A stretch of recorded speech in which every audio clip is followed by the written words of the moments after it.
finale qui vont annoncer la fin de la saison prochaine que Alain vous présentera ensuite.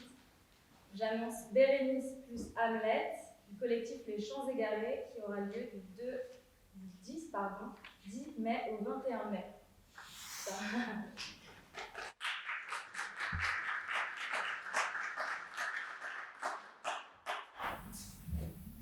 Bonjour tout le monde, je suis Marceau Deschamps-Ségura, je suis le metteur en scène de cette pièce.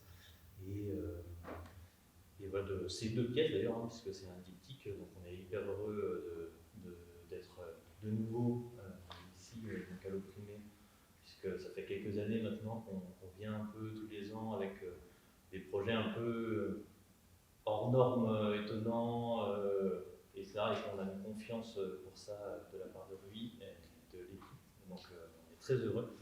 Et donc là, voilà, aujourd'hui, ces deux pièces, bon, finalement, c'est assez canonique, c'est deux pièces de tubes, on pourrait dire, du répertoire, mais justement qu'on met un peu en regard l'une face à l'autre, et voilà, donc dans une enquête qui moi, me tient beaucoup à cœur.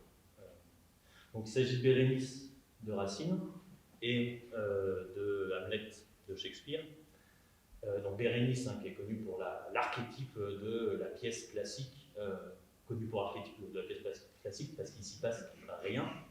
Et donc c'est ce qu'on dit quand on parle de la pièce, oui, elle est tellement bien, c'est la pièce où il ne se passe rien. C'est vraiment le pur classicisme, etc.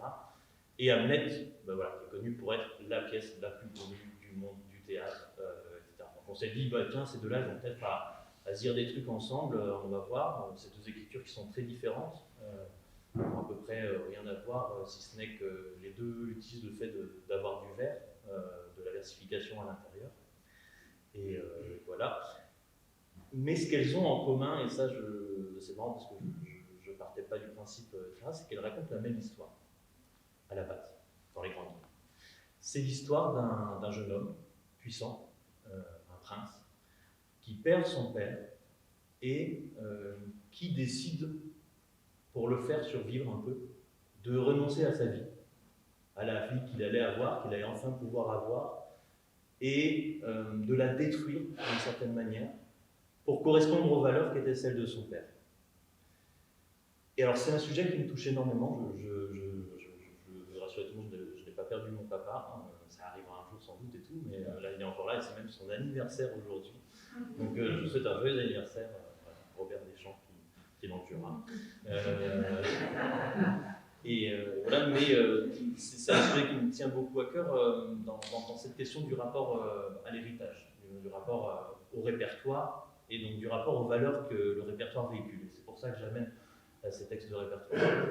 Pendant très longtemps, j'étais très en conflit vis-à-vis du répertoire. Il y a un truc un peu double d'adoration du répertoire et de conflit par rapport à la vie, de pourquoi monter ces pièces qui ont 400 ans, qui trimballent du coup avec elles un monde qui a changé et avec des choses qu'on aimerait ne plus y voir en termes de sexisme, de racisme, etc.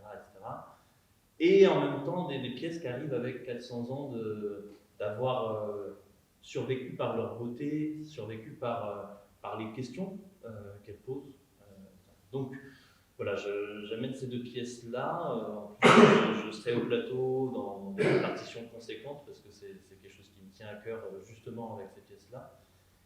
Et donc l'idée de ces deux pièces, c'est vraiment de questionner, de revenir un peu aux sources de ces pièces-là, de comment elles pouvaient être faites et de voir d'ailleurs ce que ça va nourrir, puisque par exemple ces pièces-là étaient jouées directement en adresse publique, la rupture cette salle n'existait pas encore, et donc le spectateur faisait vraiment partie de l'histoire, et ça c'est très propre au travail que j'ai envie de mener, et notamment ici. Et donc dans un rapport très frontal avec le public, pour lui poser directement ces questions-là, de voilà, qu'est-ce qu'on fait, qu'est-ce qu'on est prêt à faire pour faire survivre nos parents une fois qu'ils ont disparu.